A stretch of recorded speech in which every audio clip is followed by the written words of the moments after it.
কৃষ্ণ। আমার মুসলিম ভাইদের জন্য জানাচ্ছি আদাব। আজকের এই সমাবেশ গণসমুদ্রে পরিণত হয়েছে।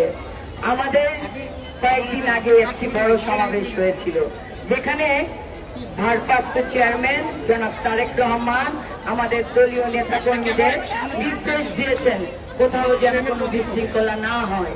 সেই নির্দেশ, সেই দায়িত্ব যেন সবাই পালন করে। দেশনেত্রী বেগম খালেদা জিয়া শান্তির মা, আমি বলবো তিনি গণতন্ত্রের মা। তিনি অ্যারেস্ট হওয়ার পরও আমাদের বলেছেন তোমরা মাথা ঠান্ডা রেখে কাজ করো, আমি কোনো সহিংসতা চাই না। আমরা তারই নেতৃত্বে কাজ করে যাচ্ছি।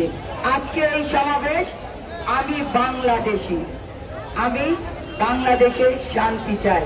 এই সমাবেশের আজকে সভাপতিত্ব করছেন সত্যরঞ্জন ঘোষ, যিনি নারায়ণগঞ্জের কৃতি সন্তান। সঞ্চালনায় আছেন নিপুণ রায়, যাকে ইতিমধ্যে কারাভোগ করে সাজা পেয়ে বিনা অপরাধে অসুস্থ অবস্থায় আসতে হলো, মুক্তি পেতে হলো নতুন বাংলাদেশে।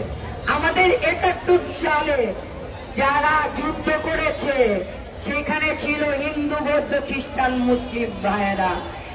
শহীদ রাষ্ট্রপতি জিয়া রহমানের ডাকে সেদিন স্বাধীনতা যুদ্ধে সবাই নেমেছিল, মুক্তিযুদ্ধ করেছিল আমাদের বাবা, কাকা, মামারা। আর আজকে সেই মা নিচ্ছে ওই অবৈধ সরকার শেখ হাসিনা।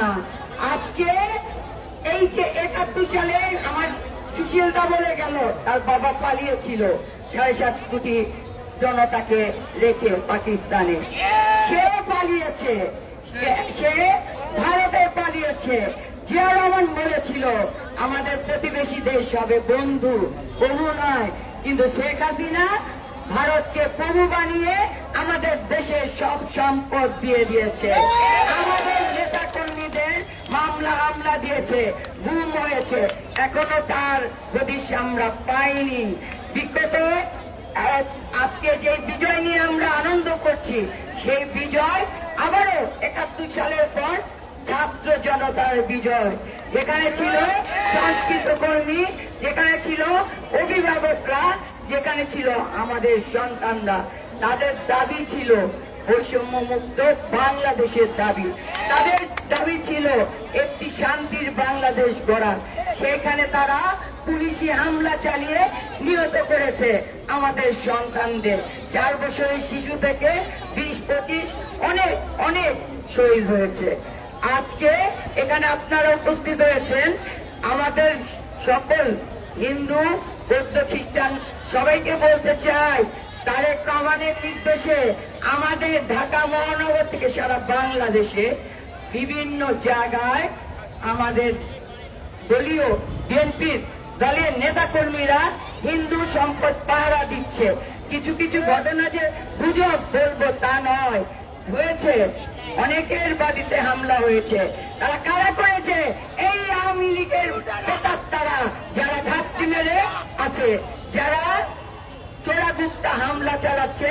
আমাদের এই যে নতুন একটা বিজয় হয়েছে, নতুন আবার স্বাধীনতা হয়েছে বাংলাদেশের, এই সরকার যে গঠন হয়েছে, ডক্টর ইউনূস সহ সবাইকে আমি অভিনন্দন জানাচ্ছি এবং তাদের কাছে আমরা গভীর বিচার চাচ্ছি, তদন্ত চাচ্ছি যে এই নির্যাতন বন্ধ করতে হবে।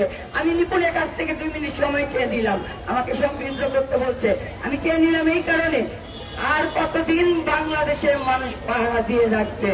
5 তারিখ থেকে আজ অবধি এখনো পর্যন্ত ঘুমাইনি, প্রতিটা মন্দিরে মন্দিরে দৌড়াচ্ছি যেন কোনো কিছু না ঘটে। আজকে হিন্দু বোনেরা ভয় থাকে কেন? তাদের মেয়েদের যদি উঠিয়ে নিয়ে যাওয়া হয়, তারা যেন ভারতে না যেতে পারে। এই জন্য আমরা বলবো, আমরা সবাই আপনাদের পাশে আছি। সবাই ভালো থাকুন, সুস্থ থাকুন। ধন্যবাদ সবাইকে।